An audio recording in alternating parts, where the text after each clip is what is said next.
जय श्री राम। हम लोग पढ़ रहे थे मल्टी टैलेंटेड हनुमान, जिसमें कि कल हमने पढ़ा था अध्याय 15 भारत एवं अन्य जगहों के प्रसिद्ध 21 हनुमंत मंदिर।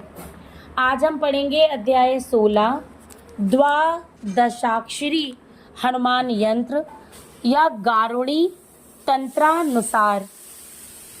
तो इसमें एक हनुमंते रुद्रात्मकाय होम फट करके कोई मंत्र है, और जैसे श्री यंत्र होता है वैसे हनुमान जी का इसमें एक चित्र दिया हुआ है, जो मैं अपनी उसमें पिक्चर में मेंशन कर दूंगी, लगा दूंगी, जिसको कहते हैं द्वादशाक्षरी हनुमान मंत्र यंत्रम। तो आगे से शुरू करते हैं।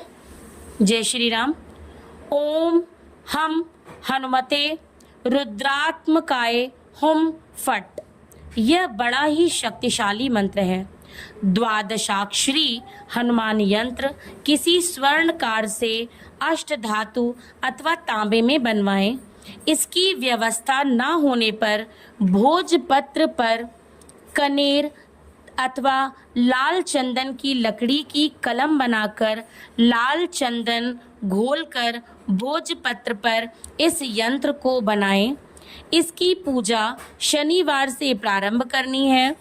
गारुणी तंत्रानुसार जगत जननी पार्वती के प्रश्न करने पर भगवान शंकर ने इस द्वादाक्षर मंत्र का विधान बताया था।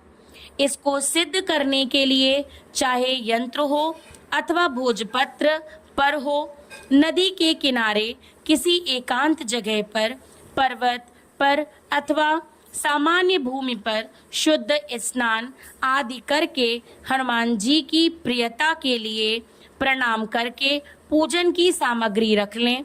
तिलक, चंदन, चावल, पुष्पमाला, आसन और जल का लोटा आदि। इस द्वादशाक्षरी हनुमान मंत्र का 1,00,000 जप करें।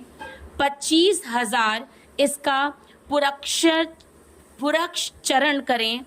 अपराध बोध के लिए क्षमा याचना यानी 1,25,000 जप करें।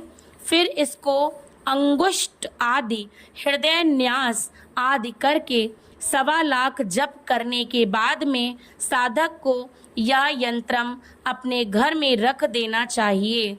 किसी ने भोजपत्र में सिद्ध किया है तो भोजपत्र को मोड़कर तावीज बनाकर गले में धारण कर लेना चाहिए।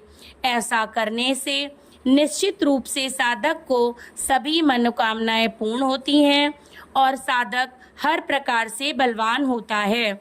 ध्यान रहे, साधक को इस द्वादशाक्षरी मंत्र को, इस यंत्र को सिद्ध करने के लिए एकांत में रात्रि के चतुर्थ प्रहर का प्रयोग करना चाहिए। जो अनुष्ठान के नियम बताए गए हैं, जैसे स्वपोषी रहना आदि, उन नियमों का पालन करना चाहिए। यह एक अनुभूत प्रयोग है, ऐसा संतों का अनुभव है। अब ये तो आप कर लोगे, पर इसके बाद वक्त जो इन्होंने सावधानियां भी बताई हैं, क्योंकि कुछ भी करने से पहले आपको उसकी सावधानियों को जानना बहुत आवश्यक है। तो अब हम पढ़ेंगे सावधानियां। ब्रह्मचर्य का पालन करें। मनसा वाचा कर्मेंद्रिय है, जहाँ साधना करें वहीं लेटें।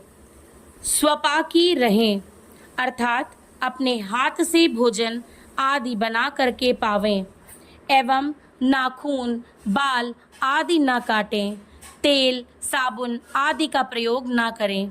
लाल वस्त्र पहने। गीले वस्त्र पहन करके जाप करेंगे तो अधिक फलीभूत होगा।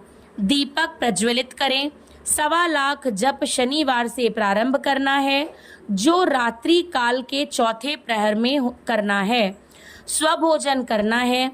दिन में नाम जप करना है और दिन में राम नाम जप करते रहना चाहिए।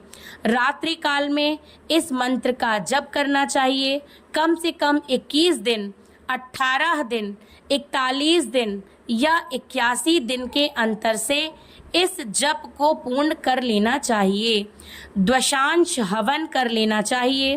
ब्राह्मणों को या छोटी बेटियों कन्याओं को भोज करवा देना चाहिए।